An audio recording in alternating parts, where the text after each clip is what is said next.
Hello guys, welcome to Pakistani real reaction. तो कैसे हैं आप सब? उम्मीद है आप सब बढ़िया होंगे, मजे में होंगे और खुश भी होंगे। मेरा नाम है मैं मुदस्सिर। हूं मुबशर। सो गाइस, भारत की दवाइयों पर टैरिफ लगाकर बुरी तरह से फंस गया अमेरिका। लो जी, भाई टैरिफ क्या, कर लो इतनी बात। सस्ती ले रहा था भारत से दवाइयां, टैरिफ लगाई हैं। उधर फंस गया। लोग खुद ही भाई अब तरस रहा है उसके लिए। इसलिए कहते हैं ज्यादा दादागिरी भी अच्छी नहीं होती।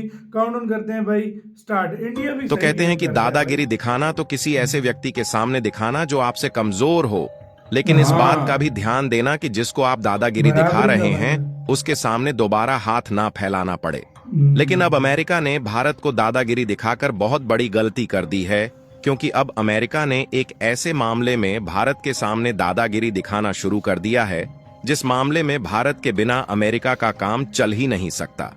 दरअसल हम बात कर रहे हैं फार्मा यानी कि मेडिसिन इंडस्ट्री की, क्योंकि आज के समय मेडिकल सेक्टर में भारत अपने 40% का एक्सपोर्ट केवल अमेरिका में करता है, जिनमें दवाइयां, मेडिकल उपकरण और कई चीजें शामिल होती हैं। फिलहाल अभी तक बिलियंस इन ऑफ पर डॉलर से अमेरिका देता के है। द्वारा 1% इंपोर्ट ड्यूटी नहीं लगाई जाती थी, लेकिन भारत की फार्मा इंडस्ट्री को ही अमेरिका ने टैरिफ के निशाने पर ले लिया है, जहां पर अब अमेरिका के द्वारा भारत फायदा की था फार्मा फार्मा इंडस्ट्री सेक्टर पर भी लगभग 10% की इंपोर्ट ड्यूटी लगाई जाएगी। लेकिन भारत की फार्मा इंडस्ट्री पर 10% तक की टैरिफ लगाने से अमेरिका का कितना बड़ा नुकसान हो सकता है, शायद इसका अनुमान लगाना ट्रंप भूल चुके हैं। पूरी डेवलपमेंट क्या है इस वीडियो में समझते हैं, लेकिन आगे बढ़ने से पहले इस वीडियो को एक लाइक करके चैनल को सब्सक्राइब जरूर कर लीजिए, लाजमी क्योंकि है। यह आपके लिए तो 1 सेकंड का काम है, लेकिन इससे हमारी काफी बड़ी मदद होती है। दरअसल देखा जाए तो फिलहाल में बनता हुआ माहौल इस ओर साफ साफ इशारा कर रहा है कि डोनाल्ड ट्रंप टैरिफ लगाने की होड़ में इस तरीके से जुट चुके हैं कि शायद उन्होंने इस बात की कसम खा ली हो कि उनका भले ही कितना बड़ा नुकसान क्यों ना हो जाए, लेकिन वह उन देशों का नुकसान करके ही रहेंगे जो देश उनकी मार्केट का फायदा उठाकर हर साल बिलियंस ऑफ डॉलर में कमाई करते हैं। क्योंकि भारत भी अमेरिकी मार्केट से हर साल बिलियंस ऑफ डॉलर में से कमाई करने वाला एक देश है, इसलिए इनके द्वारा भारत पर रेसिप्रोकल टैरिफ लगाने की बात हो रही है। जहां बात आगे बढ़ते बढ़ते अब भारत की फार्मा इंडस्ट्री पर पहुंच चुकी है। असल में देखा जाए तो मेडिकल इंडस्ट्री में भारत बहुत बड़ा खिलाड़ी है और फिलहाल के समय में दुनिया में कुल 195 देश हैं, लेकिन इनमें से कुछ देशों को छोड़ दिया जाए तो भारत 185 से अधिक देशों को दवाओं और मेडिकल इक्विपमेंट का एक्सपोर्ट करता है। जहां भारत के प्रमुख दवा एक्सपोर्ट बाजार उत्तरी अमेरिका, यूरोप और अफ्रीका के देश हैं, और खासकर भारत जेनरिक दवाओं का एक बहुत ही बड़ा सप्लायर है और यह दुनिया की लगभग 20% जेनरिक दवाओं का प्रोडक्शन अकेले करता है। इसके साथ साथ भारत दुनिया का सबसे बड़ा टीका यानी कि वैक्सीन का मैन्युफैक्चरर भी है और यह दुनिया के लगभग 60% टीकों का उत्पादन अकेले करता है। और आपको मालूम हो या ना हो, लेकिन भारत हर साल जिस हिसाब से मेडिसिन्स की मैन्युफैक्चरिंग करता है उस हिसाब से दुनिया का तीसरा सबसे बड़ा फार्मा इंडस्ट्री वाला देश है। लेकिन यहाँ पर इससे भी इम्पोर्टेंट बात यह है कि भारत में दवाओं की मैन्युफैक्चरिंग जो होती है वह काफी सस्ती होती है। भारत में अनेकों प्रकार की औषधियां पाई जाती हैं, इसलिए भले ही भारत दुनिया का तीसरा सबसे बड़ा दवाओं की मैन्युफैक्चरिंग करने वाला देश है, लेकिन मूल्य के हिसाब से जब देखा जाए तो भारत का स्थान 14वें नंबर पर चला जाता है। लेकिन भारत की दवाओं की डिमांड जिस तरीके से बढ़ रही है उससे भारत की इंडस्ट्री और भी ज्यादा ग्रो कर रही है।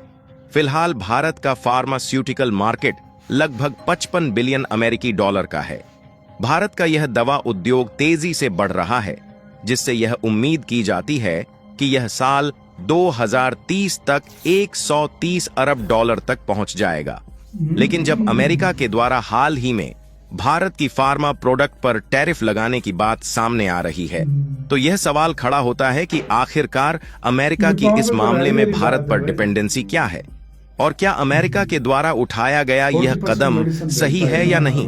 तो इसके लिए आप हमारी बातों पर ध्यान दीजिए। देखिए, अमेरिका की भारत पर हेल्थ केयर और मेडिकल सेक्टर में गहरी डिपेंडेंसी है।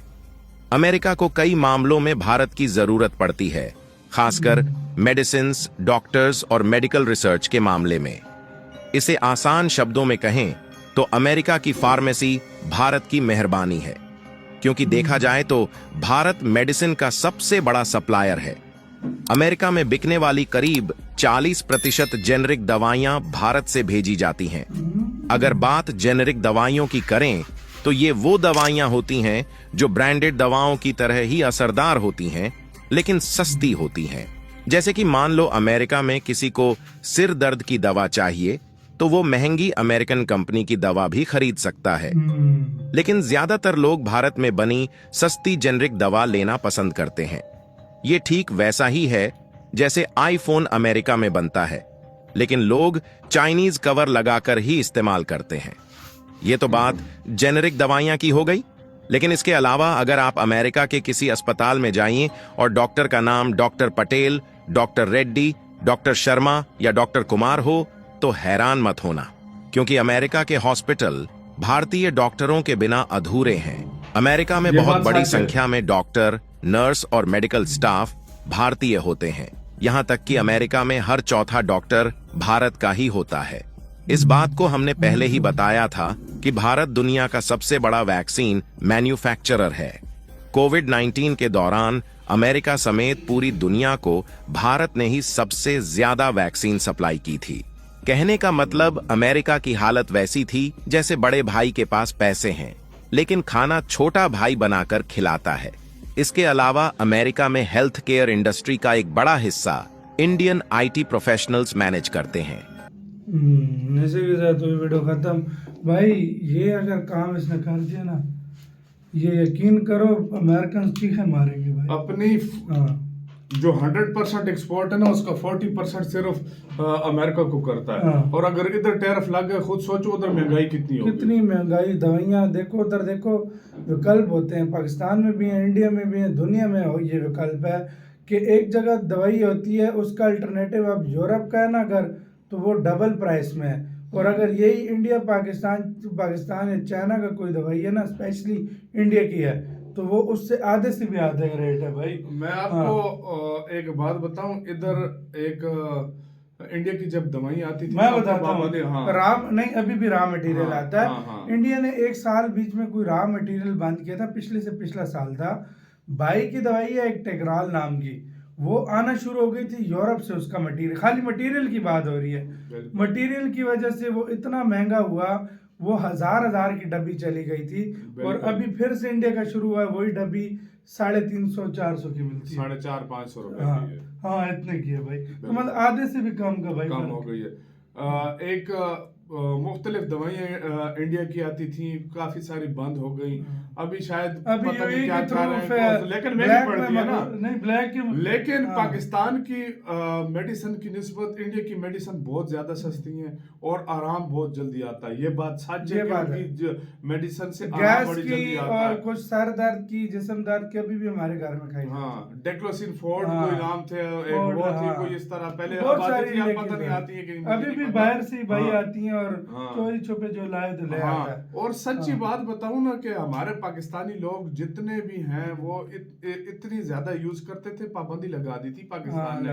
रॉ मटेरियल उधर से मंगवा कर अपना मेडिसिन का वो बनाकर और आगे भेजते थे। और अगर 40% वो दुनिया के 60% टीके सिर्फ वो इंडिया बनाता है, पूरी दुनिया के।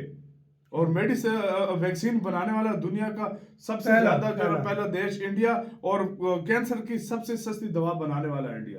तो आपका इसके कहना, अपने बताना, अपने बहुत सारे